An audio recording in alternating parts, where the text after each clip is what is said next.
जे अनर्थाचे कानवेरी, आवाळवे चाटीत निघे बाहेरी.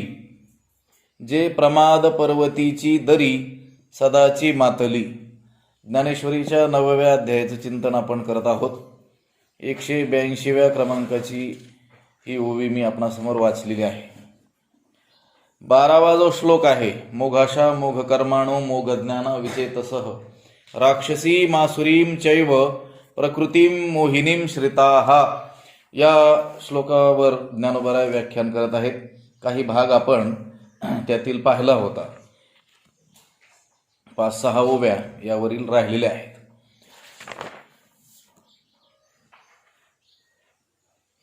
ज्ञानोबराय म्हणतात, त्या राक्षसी प्रकृतीच्या अधीन झालेले जे लोक आहेत ते काय झाले, चिंतेच्या गाळामध्ये गेलेले आहेत.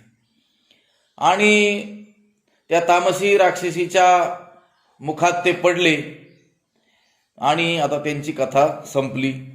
ज्या ठिकाणी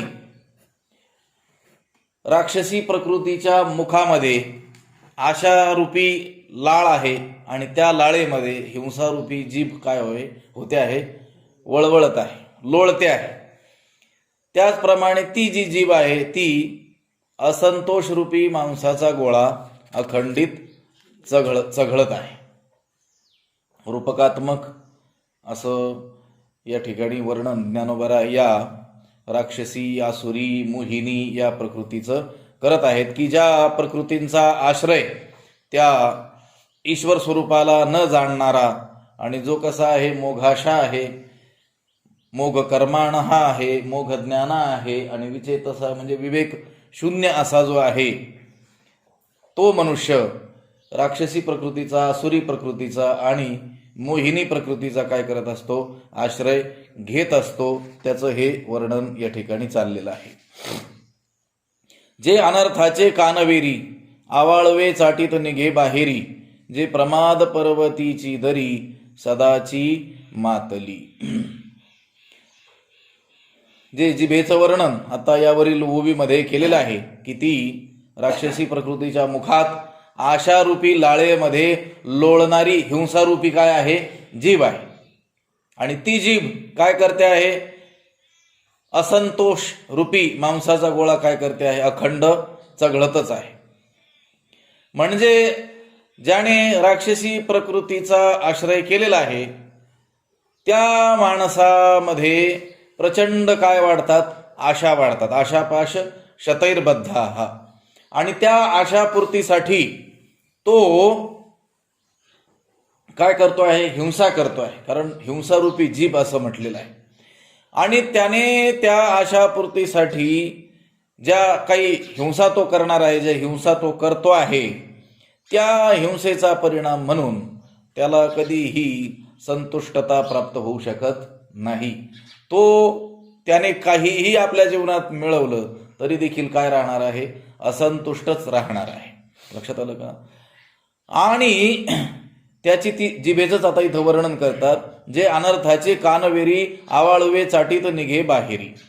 ती जी जीभ आहे, हिंसारूपी जी जीभ आहे ती अनर्थाचे कानवेरी, अनर्थाच्या कानापर्यंत, आवाळवे म्हणजे ओठ, चाटीत निघे बाहेरी.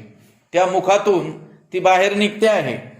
ओठ चाटत चाटत बाहेर आलेले आहे. कुठपर्यंत आलेले आहे, कानापर्यंत आलेली आहे. लक्षात आलं का? अनेक लोकांची जीभ त्या नाकाच्या शेंड्याला लागते बघा. लक्षात आलं का? नाकाच्या शेंड्यापर्यंत त्यांची काय येते, मुखातील जीभ बाहेर येते. इथं त्यांनी सांगितलं कानापर्यंत येते म्हटले. मग कोणता कान? अनर्थाचे कानवेरी. लक्षात आलं? आता हिंसा जर केली तर ती हिंसा शेवटी अनर्थालाच काय करणार आहे, जन्म देणार आहे. अनर्थाचंच ते काय होणार आहे, कारण ठरणार आहे. हिंसा केली आणि त्यापासून शांती प्राप्त झाली, समाधान प्राप्त झालं, चित्तस्थैर्य त्याला मिळालं, असं कधी होईल का? त्या नीतिशास्त्रामध्ये असं सांगितलेलं आहे की जो हिंसक पुरुष असतो तो सततच कसा असतो, अस्थिर असा असतो. आणि प्राण्यांचंही तुम्ही पहा, जे जे हिंस्र प्राणी आहेत, ज्यांचं हिंस्र प्राणी म्हणून काय केलं वर्णन, वाघ, सिंह इत्यादी, ते कधीही तुम्हाला एका जागी स्थिर दिसणार नाही. लक्षात आलं का? सततच त्यांचा स्वभाव काय असणार आहे, चंचल असणार आहे. लक्षात आलं का? या मांसभक्षी लोकांचं वर्णन करताना ही नीतिशास्त्रकारांनी किंवा स्मृतिकारांनी असं केलेलं आपल्याला आढळून येतं. त्यांच्यामध्ये स्थैर्य कधीही असू शकत नाही, बाहेरून नाही, चित्ताचं. लक्षात आलं का? आणि त्या चित्ताचंच रूपांतरण म्हणून बाह्यक्रिया देखील त्यांच्या कधीच स्थैर्याच्या आपल्याला आढळणार नाही. एका जागी ते कधीही स्थिर बसणारच नाही. आणि चित्त देखील त्यांचं एका जागी स्थिर कधीही होऊ शकत नाही. चित्ताचं एकाग्र त्यांना कधीही साधू शकत नाही. जे काय करतात, हिंसा करतात. लक्षात आलं का? तुकोबारायांनी देखील मांस खाता हौस करी, जोडोनी वैरी ठेविला असं म्हटलेलं आहे. लक्षात आलं का? आपल्या केवळ उदर पूर्ती करता, आपल्या केवळ तृप्तीकरिता जे अन्य प्राण्यांची हिंसा करतात आपल्या भोजनासाठी, त्यांनी काय केलं आहे म्हटले, पुढे वैरी जोडून ठेवलेलाच आहे. पुन्हा आपल्याला जन्म घेऊन ते आपल्याला काय करावं लागणार आहे, फेडावं. ऋण वैर हत्या, हे काही दिलं तरी काय होत नाही, सुटत नाही. कोणाचं ऋण असेल, कोणाचं केलेलं वैर असेल आणि कोणाची केलेली काय असेल, हत्या असेल, ती आपल्याला काय करावं लागते, फेडावीच लागते. ते तर झालं, त्याचा परिणाम म्हणून झालेलं पापन ते भोगावं लागेल पुढच्या जन्मात. पण याच जन्मामध्ये आत्ताच्या चालू स्थितीमध्ये देखील त्यांनी केलेली जी हिंसा आहे ती परिणामतः काय कशापर्यंत जाते, अनर्थापर्यंत जात असते. काहीतरी अनर्थ त्यांच्या जीवनात प्राप्त होतच असतो. म्हणून ते म्हणतात की जे अनर्थाचे कानवेरी आवाळवे चाटीत निघे बाहेरी, ती जी जीभ आहे, हिंसारूपी जीभ वर वर्णन केलेली, जी आशारूपी लाळेमध्ये लोळत असते, ती जी जीभ आहे ती अनर्थाच्या कानापर्यंत येते म्हणे. ओठ चाटीत चाटीत कुठं निघते, अनर्थाच्या कानापर्यंत ती बाहेर निघालेली आहे. निघे बाहेरी, जे अनर्थाचे कानवेरी आवाळवे चाटीत निघे बाहेरी. कुणी असं काही समजण्याचं कारण नाही की आम्ही हिंसा करू आणि आम्हाला आमच्या जीवनात अनर्थ प्राप्त होणार नाही. हिंसा केली की ती हिंसारूपी जीभ ती काही अशी आखूड नाहीये, लांबलचक आहे. ती केवळ नाकापर्यंत, ओठापर्यंत येणारी नाहीये. ओठ चाटत चाटत कुठपर्यंत येणारी आहे, कानापर्यंत येणारी आहे. म्हणजे अनर्थापर्यंत निश्चितच आपण काय होणार आहोत, पोहोचणार आहोत, जर काय केली आपण, हिंसा केली. लक्षात आलं? हिंसेचं स्वरूपही खूप मोठं व्यापक असं आहे. आपण काल थोडासा उल्लेख त्याचा केला होता की केवळ एखाद्या प्राण्यांचा शस्त्राने घात करणं त्यालाच हिंसा म्हणतात असं नाही. लक्षात आलं का? एखाद्याला शब्दाने दुखावणं ही देखील काय होते आहे, हिंसाच होत आहे. एखाद्याची वंचना करणं, फसवणूक करणं ही देखील काय आहे, हिंसाच आहे. अशी केलेली जी हिंसा आहे ती अनर्थाच्या कानापर्यंत ही ओठ चाटत चाटत बाहेर निघालेली आहे. जे अनर्थाचे कानविरी आवाळवे चाटीत निघे बाहेरी, जे प्रमाद पर्वतीची दरी सदाची मातली. प्रमाद पर्वतीची दरी, प्रमाद रूपी पर्वताची दरी सदाची मातली, सर्व काळ काय आहे, मातलेलीच आहे, उन्मत्त झालेलीच आहे. प्रमाद आणि प्रमाद रूपी पर्वत आणि त्या पर्वताची दरी. लक्षात आलं का? प्रमाद म्हणजे घोड चुका. लक्षात आलं का? प्रमाद शब्दाचा अर्थ काय आहे, चूक. लक्षात आलं का? आपण काही नियम आपल्या जीवनामध्ये स्वीकारला की अनेक वेळेस आपल्याकडून काय होत असतो, तो पालन करण्यामध्ये काय होतो, चूक होतो. त्याला काय म्हणतात, प्रमाद होतात. प्रमादो ब्रह्मनिष्ठाया न कर्तव्यम कदाचन. ब्रह्मनिष्ठेमध्ये प्रमाद चालत नाही, चूक चालत नाही. भजनी विक्षेप तिची पै मरण असं म्हटलेलं आहे ना. भजन म्हणजे काय, साधना, भगवत प्राप्तीची केलेली साधना. त्या साधनेमध्ये चूक होणं, विक्षेप म्हणजे बाह्य कोणी केलेला विक्षेप म्हणा किंवा आंतरविक्षेप म्हणा. बाह्य विक्षेपापेक्षा आंतरविक्षेप हा काय असतो, अत्यंत मोठा असतो. त्या आंतरविक्षेपापैकी सगळ्यात मोठा विक्षेप आहे प्रमाद. लक्षात आलं का? आपणच आपल्या अंगीकारलेल्या नियमांमध्ये अनेक वेळेस काय करत असतो, प्रमाद करत असतो. तो प्रमाद पर्वतीची दरी सदाची मातली. प्रमाद रूपी पर्वताची जी दरी आहे ती सर्व काळ काय झालेली आहे, मातलेलीच आहे. त्या जिभेचं काय केलेलं आहे, वर्णन केलेलं आहे. पर्वत आणि त्या पर्वताची असलेली दरी. आता ती दरी काही असे काही असं ज्याला म्हणतात फिरायला जाण्याचं काही ठिकाण आहे का, सहलीला जाण्याचं ती दरी म्हणजे. लक्षात आलं का? पूर्वी ते राजे लोक काही अपराध करणाऱ्यांना काय करायचे, कडेलोट करायचे. शिवाजी महाराजांच्या काळामध्ये त्या किल्ल्यावर विशिष्ट ठिकाणी असं एक स्थान निर्माण केलेलं असायचं की तिथून ते काय करायचे, त्या दरीमध्ये लोटवून द्यायचे. त्या दरीत लोटताना तो काय व्हायचा, मृत्युमुखी पडायचा. आणि जरी जगला वाचला तरी आतमध्ये असलेले हिंस्र प्राणी त्याचा काय करायचे, नाश करून टाकायचे. अशी प्रमाद रूपी पर्वताची जणू काही सर्व काळ मातलेली काय आहे, ती दरीच आहे. लक्षात आलं का? कारण हिंसा मनुष्याच्या जीवनात जर आली तर त्याच्याकडून मोठमोठे काय होणार आहेत, प्रमाद होणारच आहे. लक्षात आलं का? अनर्थापर्यंत ती शेवटपर्यंत तर जाणारच आहे, पण अनेक प्रमादही त्याच्या जीवनात त्याच्याकडून होणार आहेत की जे त्याच्या सर्वनाशाला काय होणार आहेत, कारण होणार आहेत. जशी ती दरी, त्या दरीमध्ये गेला मनुष्य की त्याचा सर्वनाश झाला म्हणूनच समजायचं. जे अनर्थाचे कानवेरी आवाळवे चाटीत निघे बाहेरी, जे प्रमाद पर्वतीची दरी सदाची मातली. जेथ द्वेषाची या दाढा खसखसा ज्ञानाचा करीती रगडा, जे त्वगस्थी गवसणी मूढा स्थूल बुद्धी. त्या राक्षसीच्या मुखाचं जे वर्णन केलेलं आहे की त्या राक्षसी प्रकृतीच्या मुखामध्ये आशारूपी लाळ असते आणि त्या लाळेमध्ये हिंसारूपी जीभ काय होत असते, लोळत असते. आणि ती जीभ असंतोष रूपी मांसाचा गोळा खंड चघळीत असते. पुन्हा ती कशी आहे, ती अनर्थाच्या कानापर्यंत ओठ चाटत चाटत बाहेर येते. आणि ती प्रमाद पर्वतीची दरी सदाची मातली. सदा उन्मत्त माजलेली ती प्रमाद रूपी पर्वताची दरी आहे. असं जे वर्णन केलं त्या मुखाचंच काय केलेलं आहे, वर्णन केलेलं आहे. त्या मुखामध्ये जशी जीभ आहे, लाळ आहे, तसं त्या मुखामध्ये काय आहेत, दाढा देखील आहेत. लक्षात आलं का? मुखामध्ये लाळ आहे, जीभ आहे, अजून काय, दात आहेत आणि दाढा देखील आहेत. ते म्हणतात जिच्या मुखातील दाढा कोणत्या आहेत, द्वेषाची या दाढा. जेथ द्वेषाची या दाढा. बरं काय करतात त्या दाढा, खसखसा ज्ञानाचा करीती रगडा. ज्ञानाचा खसखसा रगडा करीती. त्या राक्षसी प्रकृतीच्या मुखामध्ये असलेल्या द्वेषाच्या दाढा, त्या दाढा सुद्धा कशाच्या आहेत, द्वेषाच्या. लक्षात आलं का? कारण हा राक्षसी प्रकृतीचा आश्रय केलेला जो मनुष्य आहे त्याच्याकडून अनेक जे अनर्थ घडतात, अनेक ज्या चुकीच्या गोष्टी घडतात, त्याच्यात प्रमुख असलेल्या दोन गोष्टी आहेत, द्वेष आणि हिंसा. हिंसा घडते आणि काय घडतो, त्याच्याकडून द्वेष घडतो. सततच तो काय करत असतो, कोणाचा ना कोणाचा काय करतो, द्वेष करत राहत असतो. या द्वेषाच्या काय आहेत, त्या मुखातील दाढा आहेत. जेथ द्वेषाची या दाढा. आणि त्या द्वेषाच्या दाढा काय करतात, आपण गुणाचा द्वेष केला म्हणजे मग काय होतं, तर ते म्हणतात ज्ञानाचा खसखसा रगडा करीती.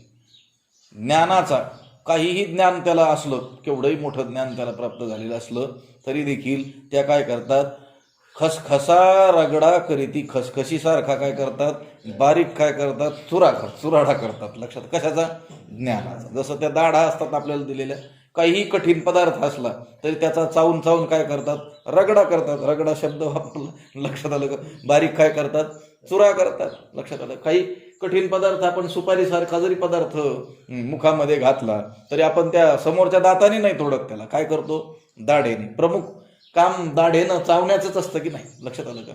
त्या दाढा ज्याप्रमाणे काही कितीही कठीण पदार्थ असला तरी त्याचा बारीक काय करतात, चुरा करतात, त्याप्रमाणे या राक्षसी प्रकृतीच्या मुखामध्ये असलेल्या द्वेषरूपी दाढा ज्ञानाचा काय करतात, रगडा करतात, चुरा करतात. कसा चुरा करतात, बारीक चुरा करतात. लक्षात आलं का? ज्ञानाचा खसखशीसारखा बारीक चुरा करतात. लक्षात आलं का? मग आपल्यामध्ये ज्ञान का टिकत नाही, याची जी अनेक कारणं आहेत, त्या कारणांपैकी हेही एक काय आहे, मोठं कारण आहे. आपण जर कुणाचा द्वेष करत असू तर आपल्यामध्ये ज्ञान टिकू शकत नाही. आता ते 7-8 श्लोक आहेत, पण खूप मोठा विस्तार होईल. ज्ञान अनुत्पत्ती कारणम असा शेवट आहे त्या सर्व श्लोकांचा. ज्ञान अनुत्पत्ती म्हणजे ज्ञानाची उत्पत्तीच न होऊ देण्याचे काय आहेत, काही अनेक कारणं सांगितलेली आहेत. लक्षात, वेद वेदांत विद्वेषः तदध्ययन वर्जनम श्रोत्रियस्यापराधश्च ज्ञान अनुत्पत्ती कारणम. एक श्लोक सांगतो त्याच्यात, गरिबी हटावा आपलं. लक्षात आलं का? त्यांनी सांगितलं वेद वेदांत विद्वेषः, द्वेष शब्द आला म्हणून सांगतो तेवढा श्लोक. वेदाचा आणि वेदांत म्हणजे उपनिषद विद्या, या ब्रह्मविद्येचा जे काय करतात, द्वेष करतात. वेदाचा काय करतात, द्वेष करतात. वेदातील जो सार भाग आहे वेदांत, त्या ब्रह्मविद्येचा काय करतात, द्वेष करतात. वेद वेदांत विद्वेषः. बरं, तदध्ययन वर्जनम, बरं त्याचं अध्ययन करत नाही. 3 कारणं सांगितलीत या श्लोकामध्ये मी उच्चारलेल्या ज्ञान न होऊ देण्याची. लक्षात आलं का? पहिलं कारण वेदाचा वेदांताचा काय करणं, विद्वेष करणं, द्वेष करणं. लक्षात आलं का? दुसरं कारण तद अध्ययन वर्जनम म्हणजे त्या वेदांताचं अध्ययन न करणं, न शिकणं, न शिकताच नाव ठेवत बसणं. लक्षात आलं का? हे दुसरं कारण. आणि तिसरं सांगितलं श्रोत्रियस्यापराधश्च, जो श्रोत्रिय आहे म्हणजे वेद वेदांत शिकलेला जो आहे, वेद विद्या ज्याने काय केलेली आहे, अवगत केलेली आहे, असा जो श्रोत्रिय आहे त्याचा काही अपराध आपल्याकडून जर घडला तर आपल्यामध्ये ज्ञान उत्पन्न होऊ शकत नाही. लक्षात आलं का? आठवलं म्हणून सांगितलं तो श्लोक. त्याच्यात द्वेष शब्द आलेला आहे. आपण जर द्वेष करू तर आपल्यामध्ये ज्ञान उत्पन्न होणार नाही, आणि अगोदर उत्पन्न झालेलं असेल तर त्याचा बारीक रगडा होऊन जाईल. लक्षात आलं का? खसखसा ज्ञानाचा करीती रगडा. लक्षात आलं का? काही थोड्याशा ज्ञानाच्या बळावरती काही माणसं, अनेक लोकांचा काय करत असतात, जीवनामध्ये द्वेष करत असतात. लक्षात आलं का? परंतु तो केलेला द्वेष हा दुसऱ्याच्या हानीपेक्षा त्याचीच जास्त काय करत असतो, हानी करत असतो. जसं आपण क्रोध आहे, लोभ आहे, हे क्रोधादी विकार. आता क्रोध एखाद्यावरती प्रकट केला, लक्षात आलं का, त्याला मारलं म्हणा, शब्दांनी त्याला दुखवलं म्हणा त्या क्रोधापोटी, तर तो जो समोरचा आहे त्याचं काहीच नुकसान होतं त्याने जर मानलं तर. लक्षात आलं का? पण त्याच्या अनंतपटीनं नुकसान कोणाचं होत असतं, तो क्रोध करणाऱ्याचं होत असतं. लक्षात आलं का? तो क्रोध त्याच्या एकदा शरीरामध्ये आला की दीर्घकाळपर्यंत तो त्याच्या पेशीमध्ये काय असतो, राहिलेला असतो. लक्षात आलं का? म्हणून दुसऱ्यापेक्षा स्वतःचंच नुकसान अधिक होत असतं. तसंच द्वेषाचं देखील आहे. आपण एखाद्याचा द्वेष केला, त्या द्वेषाने त्या दुसऱ्याला काही छिद्र पडणार आहेत का? लक्षात आलं का? दुसऱ्याचं काही नुकसान होणार आहे का? त्याची काही हानी होणार आहे का? नाही. पण हा मात्र त्या द्वेषाने सततच आतून काय होणार आहे, जळतच राहणार आहे. लक्षात आलं? याचं अंतःकरण काय होणार आहे, दग्ध या द्वेषामुळे होणार आहे. आणि तो द्वेष सततच बाळगला तर मग याच्यामध्ये उदित झालेलं जे काही थोडंफार ज्ञान आहे ते ज्ञानही काय होऊन जाईल, नष्ट होऊन जाईल. जेथ द्वेषाची या दाढा खसखसा ज्ञानाचा करीती रगडा. जिची त्या राक्षसी प्रकृतीच्या मुखातील द्वेषाच्या दाढा कितीही मोठ्या ज्ञानाचा काय करतात, खसखशीसारखा बारीक काय करतात, चुराडा करतात, रगडा करतात. जे त्वगस्थी गवसणी मूढा स्थूल बुद्धी. त्वग अस्थि गवसणी मूढा स्थूल बुद्धी. जी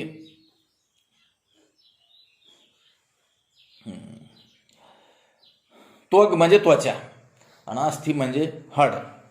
त्वग अस्थि गवसणी, त्या मूढ असलेले जे लोक आहेत त्या लोकांची जी बुद्धी आहे, जी दृष्टी आहे ती कशी आहे, अत्यंत स्थूल अशी आहे. वर पाहणारे ते लोक आहेत. कोण? मूढ असलेले जे लोक आहेत त्यांची जी बुद्धी आहे, त्यांची जी दृष्टी आहे ती कशाला गवसणी घालते, ते म्हणते त्वग आणि अस्थि, त्वचा आणि हाड. म्हणजे वर पाहण्याची ज्यांची काय आहे, दृष्टी आहे. लक्षात आलं का? खरं तर या अध्यात्माच्या प्रांतामध्ये बाह्य रूपरंगाला किंवा बाह्य अवस्थेला काहीही मोल नाही. लक्षात आलं का? त्या जनकाच्या सभेमध्ये ज्या वेळेस अष्टावक्र ऋषींचा मुनींचा प्रवेश होतो त्यावेळेस त्या सभेतील जे पंडित लोक होते ते काय करतात, मोठमोठ्याने हसतात. त्याने सभा जमवलेली असती ब्रह्मज्ञान्यांची, ज्ञात्या पुरुषांची सभा त्याने बोलवलेली असते आणि अनेक पंडित त्याच्या पदरी त्याच्या दरबारी असतात, काही बाहेरूनही आलेले असतात. आता ब्रह्मचर्चा त्यांना करायची असते आणि त्या सभेमध्ये अष्टावक्र ऋषी काय होतात, प्रवेश करतात. शेवटी ते आलेले असतात. अगोदर हे ज्ञानी लोक येऊन बसलेले असतात. ब्रह्मज्ञानी ब्रह्मवेत्ते समजणारे असे मोठमोठे लोक आलेले असतात आणि नंतर अष्टावक्र ऋषी येतात. त्या अष्टावक्र त्यांच्या नावातच त्यांच्या स्वरूपाचं वर्णन आपल्याला घडून जाते, बाह्य स्वरूपाचं. अष्ट म्हणजे 8 आणि वक्र म्हणजे वाकडे. 8 ठिकाणी त्यांच्या शरीराला काय होता, वाक होता. वाकडेपणा किती ठिकाणी होता, 8 ठिकाणी. लक्षात आलं? जसं एखादा कुबडा मनुष्य आपण पाहतो ना, त्याचं एकाच ठिकाणी शरीरामध्ये काय आहे, व्यंग आहे. यांचं किती ठिकाणी होतं, 8 ठिकाणी होतं आणि ते खूप मोठे ब्रह्मवेत्ते होते. लक्षात आलं? त्यांनी प्रवेश केला आणि सगळे पंडित काय झाले, हसले त्यांना बघून. त्यावेळेस त्यांनी जनकाला सांगितलं की मला वाटलं तू ब्रह्मज्ञान्यांची सभा बोलवली आणि असं मला निरोप आला म्हणून मी आलो, परंतु इथं सरे चांभार लोक आणलेले आहेत म्हणून. लक्षात आलं? त्या लोकांना राग आला की आम्हाला चांभार कसं काय म्हटलं, आम्ही तर मोठमोठे वेगवेगळ्या राज्यातील मोठे विद्वान पंडित ज्ञानी ब्रह्मज्ञानी असे लोक आहोत. त्यांना प्रश्न केला त्यावेळेस त्यांनी सांगितलं की मी इथं आलेलो आहे. लक्षात आलं का? इथं चर्चा ब्रह्मज्ञानाची होणार आहे. ब्रह्मज्ञान म्हणजे काय, एकच आत्मा सर्व घटी राम देहादेही एक. एकच आत्मा सर्व ठिकाणी काय करतो आहे, वास्तव्य करतो आहे. या उपाधी माझे गुप्त चैतन्य असे सर्वगत ते तत्वज्ञ संत स्वीकारिती. उपाध्या भल्याही भिन्न भिन्न असतील परंतु त्या सर्व उपाधीमध्ये एकच ब्रह्मतत्व काय करत आहे, वास्तव्य करत आहे. याची चर्चा करायला तू या लोकांना बोलावलंय आणि हे माझ्याकडे बघून हसले, तर हे माझ्या आत्मस्वरूपाकडे बघून हसले का? कारण ऊस डोंगा परी रसन हे डोंगा काय भोललासी वरलिया रंगा. लक्षात आलं? ऊस वाकडा असेल पण त्यातील रस वाकडा आहे का? रस वाकडा नाही. ऊस भलाही काय असेल, काही सरळ असतील, काही काय असतील वाकडे असतील. तसं उपाध्या ज्या आहेत त्या उपाध्या भिन्न भिन्न त्याच्या प्रारब्धानुसार त्याला प्राप्त झालेल्या असतीलही, परंतु त्यामध्ये असलेलं चैतन्य तत्व, त्याला काही वक्रता, त्याला काही वर्ण, त्याला काही जात, त्याला काही कुळ, त्याला काही वय अवस्था लिंग वगैरे आहे का? काहीच नाही. लक्षात आलं का? स्त्रीमध्ये असलेला आत्मा, पुरुषामध्ये असलेला आत्मा, बालकामध्ये असलेला आत्मा.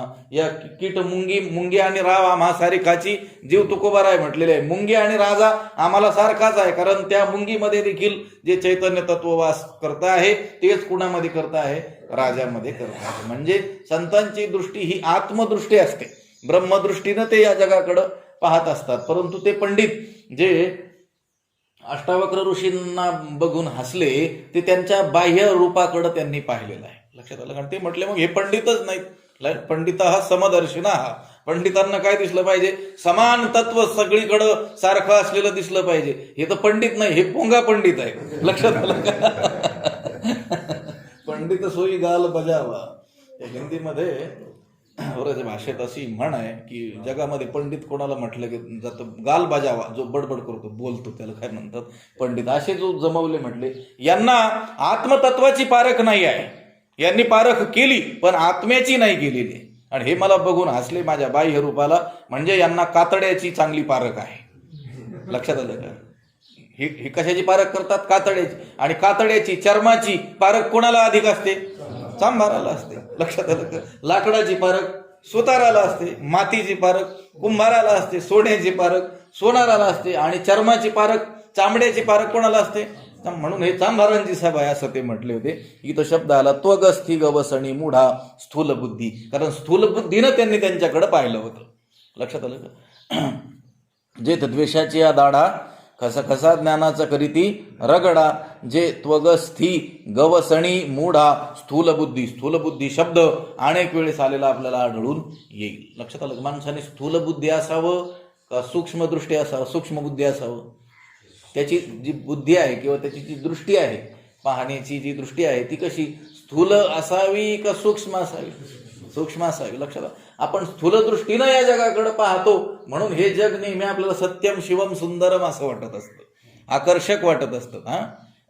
या विषया वाचून काही आणि सर्वथा रम्यची नाही ऐसा स्वभावाची पाही इंद्रियांचा. या विषयाशिवाय रमणीय रममाण होण्यास योग्य असं जगात दुसरं काहीच नाही असं ते इंद्रियांना वाटत असतं. कारण त्यांची दृष्टी कशी असते? स्थूल असते. लक्षात आलं? स्थूल बाह्य आकारालाच पाहणारी असते. आणि बहुतेक व्यवहारामध्ये सर्व व्यवहार कशावर चालतो? या स्थूल बुद्धीवरच चालतो ना. लक्षात आलं का? आता खूप मोठे श्लोक आहेत साहित्यामध्ये, आपल्याला पुढे जायचंय. लक्षात आलं का? शास्त्रकारांनी सांगितलेलं आहे तुम्हाला आकलेचा पत्ता नसला तरी चालेल पण कपडे चांगले घातले पाहिजे. लक्षात आलं का? कारण चार चौघामध्ये गेल्यानंतर तुम्हाला बुद्धी किती आहे हे जाणण्याची क्षमता कोणातच नाही, परंतु तुम्ही वस्त्र अलंकार भूषण जर चांगले घातले तर तुम्हाला ते ज्ञानी समजतील. लक्षात आलं का? म्हणून अलीकडच्या काळामध्ये ज्ञानी होण्याचा प्रयत्न कोणी करत नाही, ज्ञानी दिसण्याचा प्रयत्न बहुतेक लोक करतात. कारण पाहणाऱ्यांची बुद्धी कशी आहे? स्थूल बुद्धी आहे. ते कशाला पाहणार? त्वग अस्थि गवसणी मूढा स्थूल बुद्धी. लक्षात आलं का? ते वरच्या कातड्यालाच काय करणार आहेत? पाहणार आहेत. वरच्या बाह्य अंगालाच काय करणार आहेत? पाहणार आहेत. लक्षात आलं का? आतलं स्वरूप काय आहे ते मात्र कोणी जाणणार नाही. म्हणून संत होण्याचा कोणी प्रयत्न करत नाही, वारकरी होण्याचा प्रयत्न कोणी करत नाही, ज्ञानी होण्याचा कोणी प्रयत्न करत नाही, साधू होण्याचा कोणी प्रयत्न करत नाही. मात्र साधू दिसण्याचा, लक्षात आलं का? ज्ञानी दिसण्याचा, वारकरी दिसण्याचा, विद्वान दिसण्याचा प्रयत्न मात्र बहुतेक ठिकाणी आपल्याला आढळून येतो. लक्षात आलं का? कारण लोकांची दृष्टी कशी आहे त्याला काय करणार? स्थूल बुद्धी झालेले लोक आहेत. लक्षात आलं का? आपण देखील जगाकडं, जगातील लोकांकडे पाहत असताना आत्मदृष्टीनं पाहतो का? नाही. आपण कोणत्या दृष्टीनं पाहतो? बाह्य दृष्टीनं पाहतो. लक्षात आलं का? हा याचा वर्ण कोणता आहे, म्हणजे हा ब्राह्मण आहे का, क्षत्रिय आहे का, वैश्य आहे का, शूद्र आहे? बरं, असला क्षत्रिय आहे तर त्याच्यातल्या कोणत्या पोट जातीतला आहे तो? लक्षात आलं का? बरं, आपला आहे की नाही? लक्षात आलं का? आपल्या जवळचा. बरं, जवळचा असला तरी मग तो धनवान आहे की नाही? कारण आपला असला धनवान नसला तरी त्याला आपलं मानत नाहीत. लक्षात आलं का? पुन्हा तो आपल्याशी संबंध करण्याच्या योग्यतेचा आहे का? लक्षात आलं का? काळा गोरा उंच ठेगणा. लक्षात आलं का? हे पाहत असतात. ही सगळी कोणती बुद्धी आहे? स्थूल बुद्धी आहे. आणि हे स्थूल बुद्धी हे जे स्वरूप आहे हे काही दैवी प्रकृतीचं आहे का? नाही. वर्णन कोणतं चाललेलं आहे? राक्षसी, आसुरी, मोहिनी प्रकृतीचं ते चाललेलं आहे. लक्षात आलं का? आपणही जर या जगाकडे पाहत असताना स्थूल बुद्धीनं, स्थूल दृष्टीनं पाहत असू तर निश्चित समजावून चालायचं आपण कोणत्या प्रकृतीचा आश्रय केलेला आहे? एकतर राक्षसी किंवा आसुरी किंवा मोहिनी प्रकृतीचा केलेला आहे. भले आपण आपल्याला धार्मिक म्हणत असू पण आपली बुद्धी जर स्थूल असेल तर आपण धार्मिक निश्चितच नाहीत. कोणाच्या दृष्टीनं? देवाच्या किंवा ज्ञानोबरायांच्या संतांच्या दृष्टीनं. जे तो द्वेषाची अदाडा कसा कसा ज्ञानाचा करीती रगडा, जे त्वगस्थी गवसणी मूढा स्थूल बुद्धी.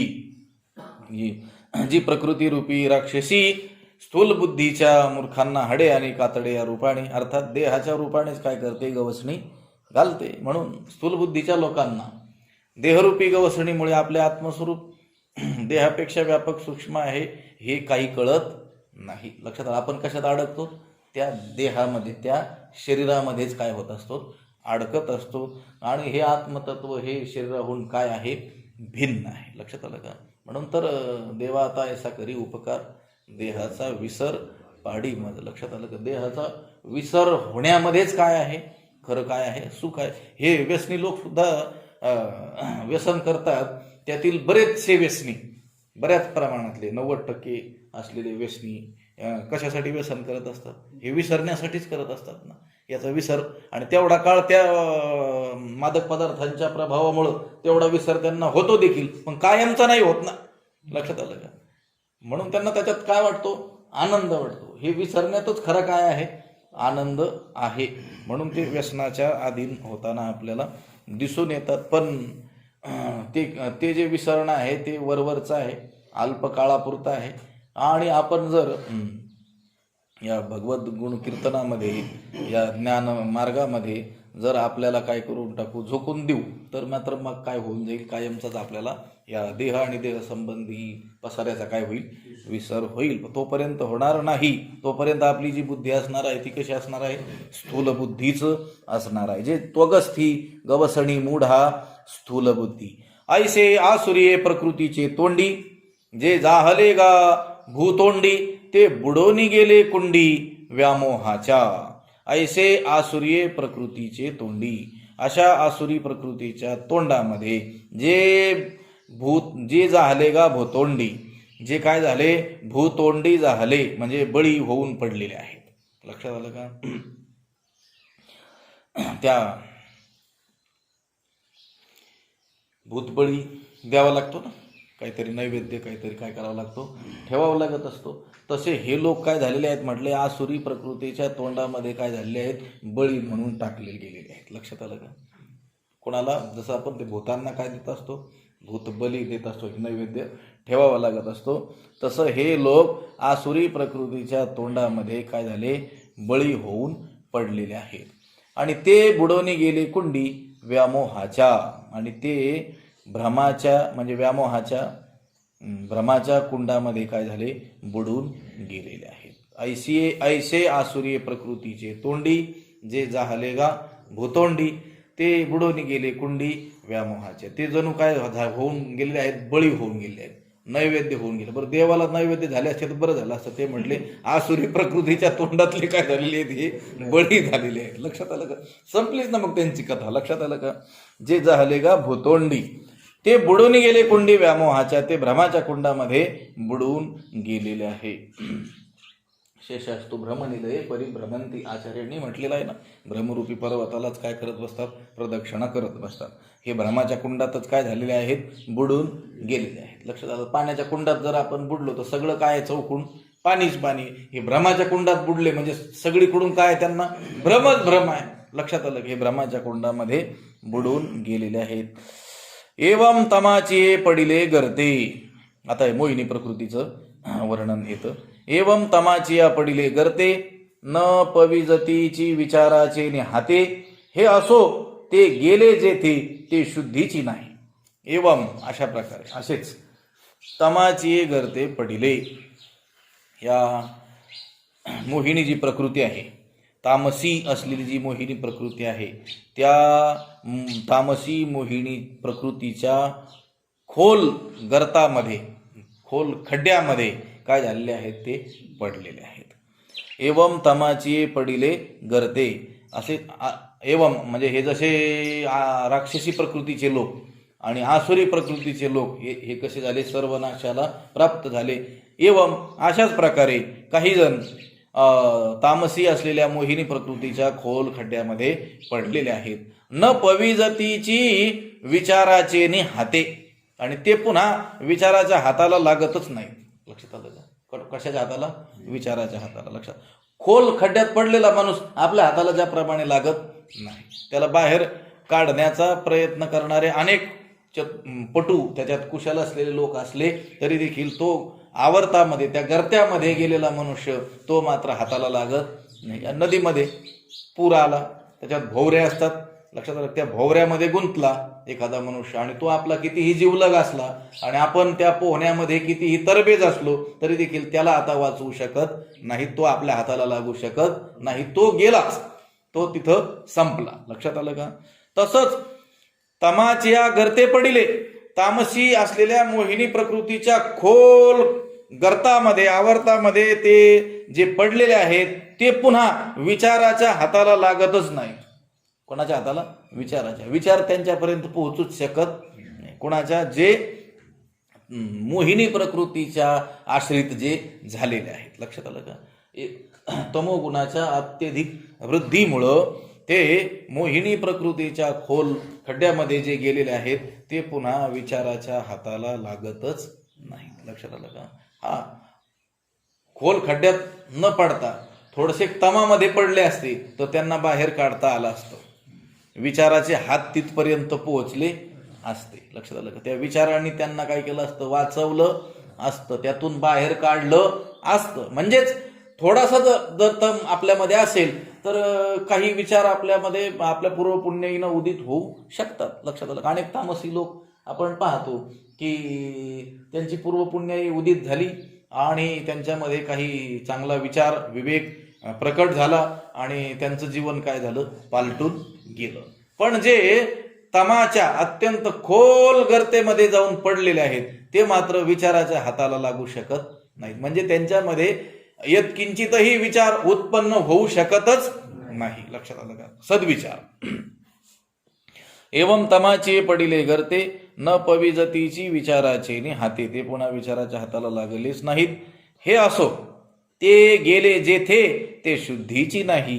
हे असो त्या म्हटले ते जेथे गेले, या देहातून गेल्यानंतर ज्या ठिकाणी ते गेले ते शुद्धीची नाही, त्या स्थानाचा पुन्हा शोधच लागत नाही. लक्षात आलं का. अशा ठिकाणी ते जातात. म्हणजे भगवंत त्यांना त्या त्या योनीमध्ये काय करत असतो. क्षिपाम्य जस्त्रम शुभा नासरी श्वेव योनीशु. पुढं वर्णन येईल. क्षिपामी फेकून देतो म्हणे मी त्याला. लक्षात आलं. लक्षात आलं. घालतो नाही, त्या योनीमध्ये घालतो, त्या योनीमध्ये त्याला टाकतो नाही. क्षिपामी प्रयोग केलेला आहे. काय करतो, फेकून देतो. लक्षात आलं. अशा लोकांना आसुरी योनीमध्ये. लक्षात आलं का. आसुरी श्वेव योनीशु. हे असो ते गेले जेथे ते शुद्धीची नाही, त्या स्थानाचा पुन्हा शोधच लागत नाही. याचा अर्थ त्यांना अनंत अनंत जन्म काय करावं लागतं. त्या दुःख योनी जी हाती जेवढ्या दुःख योनी आहेत तेवढ्या काय कराव्या लागतात, त्यांना भोगाव्या लागतात. आणि त्या ठिकाणी त्यांना प्रचंड दुःख भोगावं लागतं. कारण त्या योनींचंच नाव काय, दुःख योनी असं नाव दिलेलं आहे. जन्माल्यापासून मरेपर्यंत सतत काय दुःखच दुःख. त्या वर्णन केलेलं आहे ज्ञानोबरायाने. आपापल्यालाच काय करतात, तोडू तोडू काय करतात, खातात म्हटली. ते सर्प त्या बिळामध्ये राहतो, त्या सर्पाची त्वचा त्याच्या अंगामध्ये असलेल्या विषयामुळे सारखी काय होत असते, जळतच असते. आणि त्यामुळं तो एका जागी स्थिर असलेला आपल्याला दिसून येत नाही. सगळं सतत त्याच्या अंगाचा काय होत असतो, दाह होत असतो. म्हणून तर तो थंड ठिकाणी बसलेला आपल्याला, चंदनाला वेढून बसलेला आपल्याला आढळून येतो. अन्य वेळी तो सतत इकडून तिकडं काय करत असतो, भटकतच असतो. बरं, त्या बिळामध्ये जाव या लोकांच्या भीतीनं, हे लोक मारतील या भीतीनं बिळात जाव, तर त्या बिळामध्ये त्याला शिरता सुद्धा येणार नाही, एवढी अरुंद काय असते जागा असते. गेला तर त्याला पुन्हा पाठीमागे यायची काय पंचायतच असते. श्वास सुद्धा त्याला तिथं घेतात. ज्ञानोबरायांनी वर्णन केलेलं आहे. अशा ज्या योनी आहेत, दुःख योनी आहेत, त्या दुःख योनीमध्ये भगवंत म्हणतात मी त्याला फेकून देतो. इथं सांगतात ते जेथे गेले ते शुद्धीची नाही, त्याच्या स्थानाचा पत्ताच लागत नाही म्हटले. म्हणजे किती किती जन्म त्याला त्या एक एक योनी, कोटी कोटी फेरा. लक्षात आलं का. आणि त्या दुःख योनी, त्या तो कोटी अब्जावधी फेरा त्याच योनीमध्ये. सर्प झाला, मेला, पुन्हा सर्प, पुन्हा सर्प, पुन्हा सर्प, पुन्हा तो वाघ सिंह झाला तर मेला तर पुन्हा तो वाघ सिंह, पुन्हा तो वाघ सिंह. एवढं दुःख त्याला भोगावं लागतं. म्हणून इथं म्हटले की हे असो ते गेले जेथे ते शुद्धीची नाही. ते कुठं गेले त्यांचा काही स्थानाचा काही शोध लागत नाही. एवं तमाची पडिले गर्ते न पविजतीची विचाराचे ने हाते. हे असो ते गेले जेथे ते शुद्धीची नाही. या तामसी मोहिनी प्रकृतीच्या खोल गर्तामध्ये जे पडले ते पुन्हा विचाराच्या हाती लागलेच नाहीत आणि ते या देहातून जेथे गेले त्या योनीचा किंवा त्या स्थानाचा पुन्हा शोध लागत नाही. म्हणून असोत ये वायाणी कायसी मूर्खाची बोलणी. वाया वाढविता वाणी शिणेल हन. मनोनी असोत ये वायाणी. वायाणी म्हणजे वर्णन. म्हणून ज्ञानोबराय म्हणतात या मूर्खास कायसी मूर्खांची बोलणी. या मूर्खांची बोलणी कायसी, या मूर्खासंबंधी बोलणं किंवा वायाणी म्हणजे त्यांचं वर्णन करणं काय कामाचं. लक्षात आलं का. साधू पुरुषाचं वर्णन केलं तर पुण्यवंत व्हावे, घेता सज्जनांची नावे काही पुण्य तरी उत्पन्न होईल. लक्षात आलं का. तू का म्हणे जाती पापे जाती संतांची जपे. त्या संत पुरुषांचं नाव घेतलं तर पाप तरी आपले काय होतील, क्षीण होतील, नष्ट होतील. आणि म्हणून वाणावे ऐकावे तेच तैसे हरपले आपण आपे पावे. ते पाहता संता ते गेवसावे. म्हणून वाणावे ऐकावे तेची सदा. आपला आत्मवस्तू हरवलेली जी आहे ती तरी आपल्याला काय होईल, प्राप्त होईल. त्यांचं काय केलं, वर्णन केलं तर. पण मूर्खांचं वर्णन केलं, मूर्खांसंबंधी बोललो तर काय होईल, काहीच होणार नाही. वाणीला काय होईल, श्रम होईल. वाया वाढविता वाणी शिणेल हा, लक्षात आलं का? म्हणून त्यांचं वर्णनही काही उपयोगाचं नाही. ज्ञानोबा देखील आता थकले त्यांचं वर्णन करू करू. लक्षात आलं का? म्हणोनी असोत ये वायाणी कायशी मूर्खाची बोलणी. मूर्खासंबंधी बोलणं किंवा त्यांचं वर्णन करणं हे काही उपयोगाचं नाही. वाणी काय होईल? व्यर्थच श्रमेल. आपल्या वाणीचं झालेलं तपही काय होईल? त्याने निघून जाईल. लक्षात आलं का? म्हणून काय करावं नेहमी माणसाने? हरी बोला नाहीतरी आप बोला. व्यर्थ गलबाला करू नका. लक्षात आलं का? व्यर्थ गलबाला म्हणजे या जगासंबंधी काही बोलू नका. बोलायचं असलं तर काय बोला? हरी बोला. लक्षात आलं का? या जगासंबंधी म्हणजे या जगातील लोकांसंबंधी बोलणं म्हणजे वाणीला व्यर्थ काय आहे? शिणच आहे. लक्षात आलं का? भगवंताचं नाव घेतलं, सज्जनांचं नाव घेतलं, सत्पुरुषांचं आपण नाव घेतलं तर आपल्या वाणीचं काय होईल? सामर्थ्य वाढेल. लक्षात आलं का? आपली वाणी श्रमणार नाही. लक्षात आलं? उलट तिच्यामध्ये काय होईल? तेज, बळ, सामर्थ्य तिला काय होईल? प्राप्त होईल. आणि मूर्खांसंबंधी जर बोललो तर लक्षात आलं का? तर काय होईल? आपली वाणी व्यर्थच काय होईल? श्रम होऊन जाईल, थकून जाईल. म्हणून या जगासंबंधी बोलायचं नाही. असंबद्ध प्रलापश्च वाङ्मयं स्यात् चतुर्विधम. वाणीचे जे चार पाप शास्त्रकारांनी सांगितलेले आहेत त्यातलं एक पाप हे सांगितलेलं आहे, ज्याच्याशी आपला काहीही संबंध नाही त्याच्या संबंधी बोलत राहा. असंबद्ध प्रलापश्च. राजकारणाचा आणि आपला काडी मात्र संबंध नसताना दिवसभर त्याच्या संबंधी बोलत राहणं हे काय आहे? वाणीचं पाप आहे. लक्षात आलं का? कायिक, वाचिक आणि मानसिक असे जे पाप सांगितले त्यातील 4 पाप जे वाणीचे सांगितले त्यातील एक पाप सांगितलेलं आहे. हे व्यर्थ बडबड करणं हे सुद्धा काय आहे? पापच आहे. म्हणून तर संत सांगतात की हरी बोला नाही तरी हा बोला. एक तर हरी बोला काय होईल? हरिमुखे म्हणा पुण्याची गणना पूर्ण करी, पुण्य तरी होईल. लक्षात आलं का? आणि अबोला नाही बोललं तर कमीत कमी पाप तरी होणार नाही. लक्षात आलं का? पण व्यर्थ गलबाला केला तर पापच पाप होणार आणि वाणी काय होईल? श्रमेल. म्हणून असोत ये वायाणी कायसी मूर्खाची बोलणी. खरोखर या राजकारण्यांचं आणि जगातील दुष्ट लोकांचं आपल्या वाणीनं नाव घेऊ नये आणि घेण्याचा प्रसंग आला तर परत 100 वेळेस विठ्ठल म्हटलं पाहिजे. लक्षात आलं का? आपण दिवसातून आपला विचार आपण करा की या पापी आणि आसुरी राक्षसी प्रकृतीच्या लोकांचं किती दिवसभरात नाव घेतो. इथं जे वर्णन आलं ना सगळं, हे राक्षसी, आसुरी आणि मोहिनी प्रकृतीचा आश्रय केलेली ह्या लोकांचे जे अध्यक्ष आहेत हे सगळे हे राजकारणी आहेत. लक्षात आलं का? राक्षसी प्रकृतीचे जेवढे जगात लोक असतील, आसुरी प्रकृतीचे जेवढे लोक असतील आणि मोहिनी प्रकृतीचे जेवढे असतील त्या सगळ्यांनी निवडून दिलेले त्यांच्यातले थोर लोक हे आहेत. लक्षात आलं का? म्हणून त्यांचं नाव जर घेतलं तर मग काय होईल? म्हणून या सोत ये वायाणी कायशी मूर्खांची बोलणी. वाया वाढविता वाणी शिणेल हळज्ञान. ज्ञानोबा देखील म्हटले. आता त्यांचं जास्त जर सांगत बसलं तर काय होईल? आपली वाणी ही व्यर्थच काय होईल? श्रमेल. म्हणून ही व्यर्थ बोलणी असू द्या. ऐसे बोलिले देवे तेथ जी म्हणितले पांडवे, आई के जेथ वाचा विसवे ते साधू कथा. ऐसे बोलिले देवे, ऐसे देवे बोलिले. असं जेव्हा भगवान बोलले अर्जुनाला सांगतात जे आतापर्यंत सांगितलं ज्ञानोबा आपल्याला सांगतात की देव जेव्हा असं बोलले, ऐसे देवे बोलिले तेथ जी म्हणितले पांडवे, तेथ पांडवे जी म्हणितले, तेव्हा अर्जुनाने जी ठीक आहे महाराज असं म्हटलं. देव ज्यावेळेस हे असं बोलले, कसं बोलले? इथपर्यंत ह्या मोघाशा मोघ कर्माणोपर्यंत बोलले. या लोकांचं काय केलं? इथं वर्णन केलं. असं ज्यावेळेस देव बोलले आणि त्यांचं वर्णन करून शेवटी देव काय म्हणाले?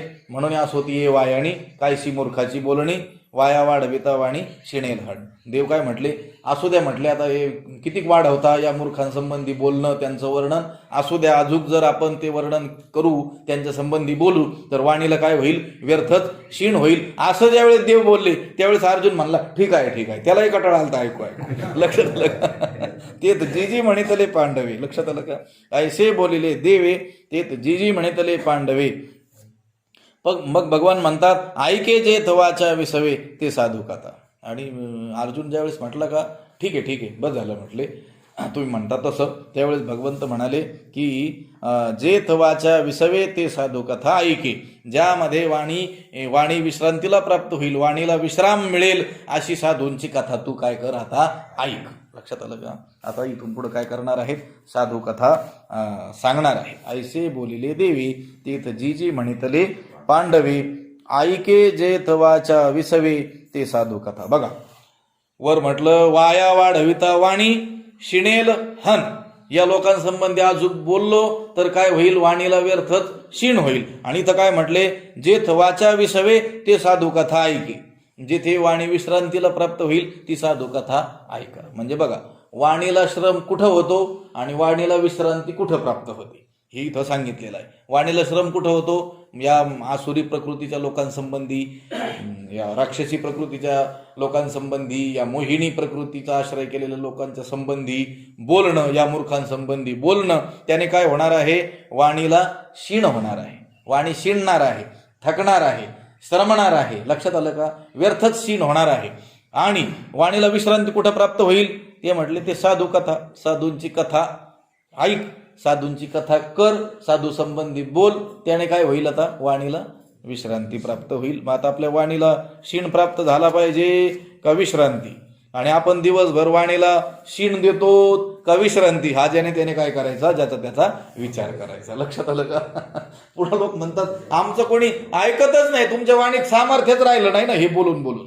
लक्षात आलं का? मुख्यमंत्र्यांनी काय केलं, उपमुख्यमंत्र्यांनी काय केलं.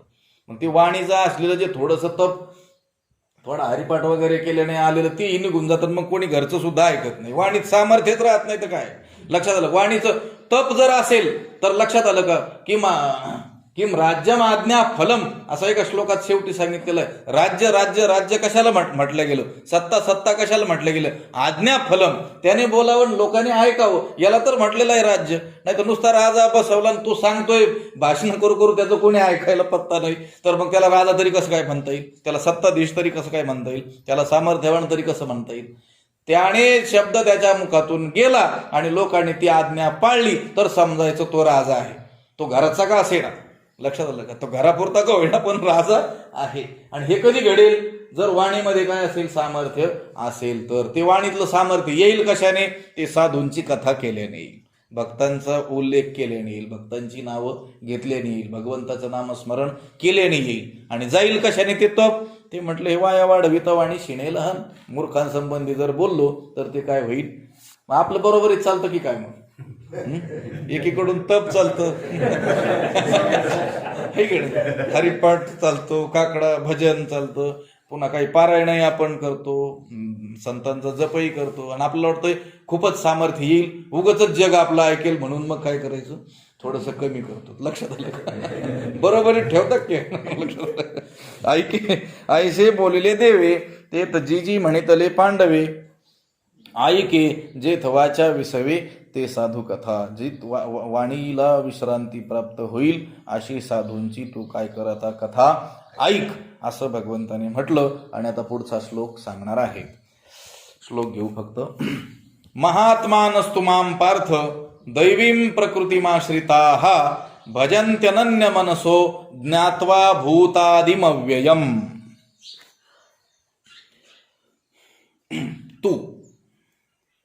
तू शब्दाचा अर्थ आहे परंतु. लक्षात आलं का? आता वर्णन जे केलं ते कशाचं केलेलं आहे? आता या मोघाशा मोघ कर्मा. लक्षात आलं का?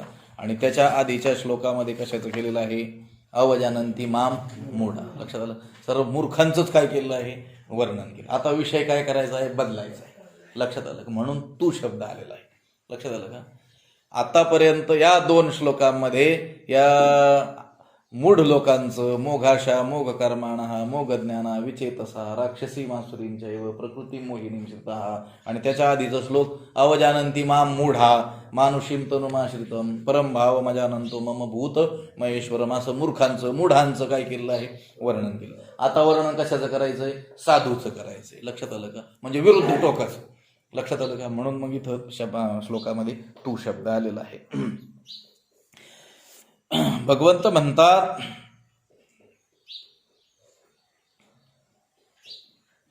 महात्मना, म्हणजे ज्याचा आत्मा काय आहे? महान आहे.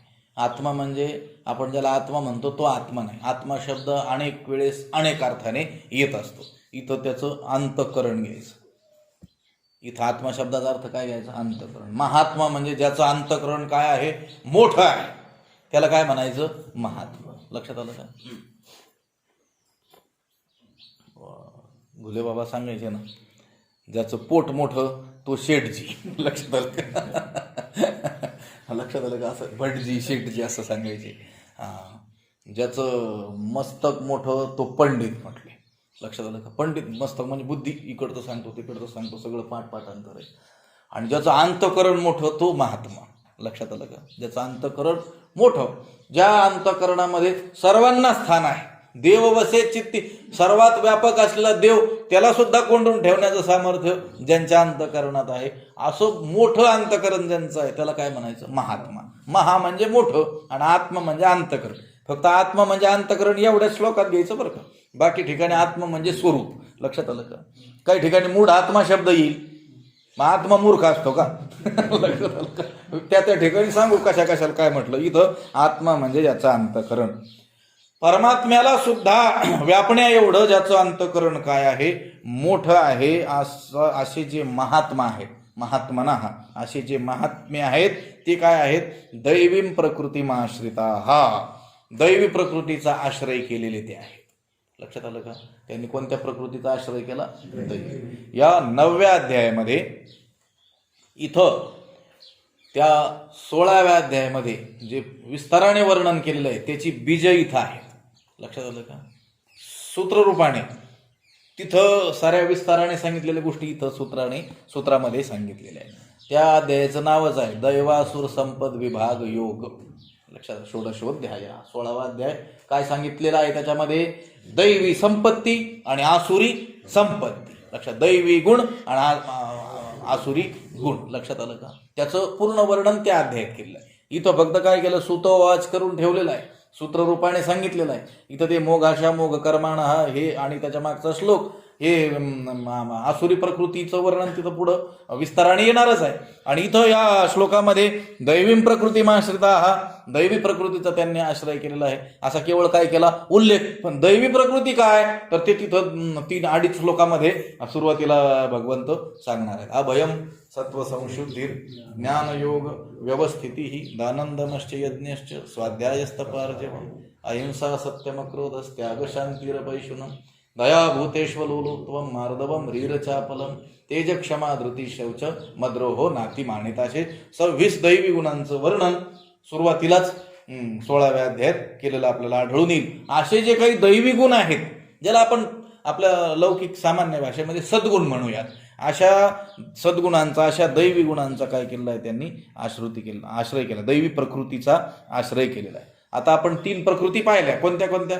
राक्षसी प्रकृती, आसुरी प्रकृती आणि मोहिनी प्रकृती. आणि यांचा आश्रय करणारे जे आहेत ते कोण आहेत? मूर्ख आहेत. लक्षात आलं? म्हणून तर ज्ञानोबा म्हणले कायशी मूर्खांची बोलणी. यांच्या मूर्खांसंबंधी काय बोलायचं? म्हणजे राक्षसी, आसुरी आणि मोहिनी प्रकृतीचा आश्रय केलेले कोण आहेत? मूर्ख आहेत. आणि आता दैवीम प्रकृतीमाश्रिता दैवी प्रकृतीचा आश्रय केलेले जे कोण आहेत? महात्मे आहेत. लक्षात आलं का?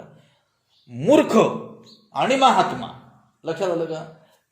अत्यंत हीन पातळीवर जीवन जगणारा आणि अत्यंत उच्च जीवन ज्याचं आहे तो, याचं जीवन हीन का झालेलं आहे? याला मूर्ख का म्हटलं गेलेलं आहे? मूढ का म्हटलं गेलेलं आहे? मोघाशा मोघ कर्माणा हा विचेत मोघ ज्ञाना विचेतसा असं का म्हटलं गेलेलं आहे? कारण याने काय केलेलं आहे? त्या प्रकृतीचा आश्रय केलेला आहे. कोणत्या? राक्षसी प्रकृतीचा. कोणत्या? आसुरी प्रकृतीचा. कोणत्या? मोहिनी प्रकृतीचा. आणि यांना महात्मा का म्हटलं गेलेलं आहे? संत का म्हटलं गेलेलं आहे? महापुरुष, साधू का म्हटलं गेलेलं आहे? यांनी देखील प्रकृतीचा आश्रय केला, पण कोणत्या? दैवी प्रकृतीचा आश्रय केलेला आहे. म्हणून जे महात्मा आहेत कोणते? दैवी प्रकृतीचा आश्रय केलेले ते काय करतात? मला काय करतात? भूतादिम अव्ययम ज्ञात्वा. मला भूतांचा आदी आणि अव्यय म्हणजे अविनाशी असं जाणतात. भगवंत म्हणतात ते मला जाणतात. कोण? महात्मे. कसं जाणतात? मी कसा आहे? भूतादिम, भूत आदिम, सर्व भूतांचं आदी कारण आहे. लक्षात आलं का? अशा रीतीनं जाणतात. आणि कसं जाणतात? अव्ययम, मी अविनाशी आहे असं जाणतात. हे आता आपण बघून आलो. हे मूढा ज्यांना म्हटलेलं आहे ते देखील देवाला जाणतात. कसं? स्थूल बुद्धी. लक्षात आलं का? आपण बघून आलो ना वर्णन. त्या अनामा नाम, नाव नसलेलं नाव ठेवतात. आम्ही या मान, मला परिमाणच नाही तरी देखील मला एक आकार विशिष्ट मानतात. लक्षात आलं का? ते कोण? मूढा. हा ते कसं जाणतात? देवाला जाणतात, पण तेवढ्या शरीरापुरतच जाणतात. लक्षात आलं का? हा देहधारी, हा मनुष्य देहधारी एवढाच भगवंत आहे असं जाणतात. आणि महात्मे देखील जाणतात. कसं जाणतात? भूतादिम, भूतांचा आदिकारण, सर्व भूतांचं आदिकारण मी आहे असं मला जाणतात. आणि कसं जाणतात? अव्ययम, मी कसा आहे? अविनाशी आहे असं मला जाणतात. बरं, जाणून काय करतात मग? ज्ञात्वा म्हणजे जाणून. अनन्य मनसः भजंती, अनन्य रीतीनं काय करतात? ते माझं भजन करतात. मनाने ते माझ्याशी अत्यंत अनन्य होऊन माझं काय करतात? ते भजन करतात. लक्षात आलं का? तो मूढ जो आहे तो देखील भजन करतो आहे. लक्षात आलं का? आणि महात्मा देखील भजन करतो आहे. मूढ देखील देवाला जाणतो आहे आणि महात्मा देखील देवाला जाणतो आहे. लक्षात आलं? मूढाने देखील प्रकृतीचा आश्रय केलेला आहे आणि महात्म्याने देखील प्रकृतीचा आश्रय केलेला आहे. मग फरक का? हा मूढ आहे, तो महात्मा. तर याने ज्या प्रकृतीचा आश्रय केलेला आहे ती राक्षसी प्रकृती आहे, आसुरी प्रकृती आहे, मोहिनी प्रकृती आहे. हा मूढ जो जाणतोय देवाला तो फक्त शरीर रूपानेच काय करतोय? एका विशिष्ट आकाराने जाणतो आहे. लक्षात आलं? तो भजतो देखील आहे पण अनन्य मनसा नाही बाई. लक्षात आलं का? तो त्याच्या काही विशिष्ट पूर्तीसाठी, कामपूर्तीसाठी काय करतो आहे? भजतो आहे. महात्मा मात्र, लक्षात आलं का, त्याने देखील प्रकृतीचा आश्रय केलेला आहे. तो देखील देवाला जाणतो आहे आणि तो देखील देवाला भजतो आहे. पण त्याने कोणत्या प्रकृतीचा आश्रय केला? त्याने दैवी प्रकृतीचा आश्रय केला. लक्षात आलं का? तो देखील देवाला जाणतो आहे. कसं जाणतो आहे? भूतादिम अव्ययम ज्ञात्वा, मी सर्व भूतांचं आदिकारण आहे म्हणजे भगवंताचा ऐश्वर्य योग जाणतो आहे. लक्षात आलं का? ऐश्वर्य योग जो सांगितला, भगवंताच्या मूळ स्वरूपाला जाणतो आहे. भगवंत सगळ्याचं आदी कारण आहे असं जाणतो आहे. आणि भगवंत काय आहे? अविनाशी आहे असं जाणतो आहे. तो मूर्ख अविनाशी असं नाही जाणत. ती फोडलं का मूर्ती तो म्हणतो देव भंगला म्हणतो. लक्षात आलं का? आणि हा महात्मा मात्र भगवंताला अविनाशी, भूतांचं आदिकरण असं जाणतो आहे. लक्षात आलं? आणि भजतोय देखील. कसं भजतोय? अनन्य मनसः, अत्यंत अनन्य चित्ताने जो काय करतो आहे, ज्याच्या चित्तात, ज्याच्या मनामध्ये भगवंता वाचून दुसरा विषयच नाही, अशा त्या अनन्य होऊन तो काय करतो आहे? ते काय करतात? माझं भजन. बहुवचन आहे. महात्मना भजंती म्हणजे भजतात, म्हणजे अनेक आहे महात्मे. लक्षात आलं का? महात्मा नस्तु माम पार्थ दैवीं प्रकृतीमाश्रिताः भजन्त्यनन्य मनसो ज्ञात्वा भूतादिम अव्ययम. या श्लोकाचा सरळ अर्थ काय होईल? अगदी सरळ शब्दशः जर अर्थ केला तर त्याचा अर्थ असा होईल, पार्थ हे अर्जुना, महात्मना जे काय आहेत, मोठ्या अंतकरणाचे असलेले जे महात्मे आहेत, ते दैवीं प्रकृतीमाश्रिताः, दैवी प्रकृतीचा त्यांनी काय केलेला आहे? आश्रय केलेला आहे. आश्रय ते करतात. आणि मला भूतादिम अव्ययम ज्ञात्वा, माम भूतादिम अव्ययम ज्ञात्वा, मला भूतांचं आदिकारण आणि अविनाशी असं जाणून अनन्य मनसः भजंती, अनन्य चित्ताने काय करतात? माझं भजन करतात. असा या श्लोकाचा काय आहे? अर्थ आहे. यावरती ज्ञानोबा आहे. आता बऱ्याचशा ओव्या याच्यावरती 96 पर्यंत, म्हणजे 8-9 ओव्या याच्यावरती भाष्य केलेलं आहे. आणि त्यांच्या भजनाचा जो प्रकार आहे तो पुढे 2 श्लोकामध्ये आपल्याला याच्या पुढच्या 2 श्लोकात सांगतील. पण या श्लोकाचं जे काही व्याख्यान ज्ञानोबरायांनी केलेलं आहे त्याचा विचार आपण उद्या करू. पुंडलिक वरद हरी श्री ज्ञानदेव.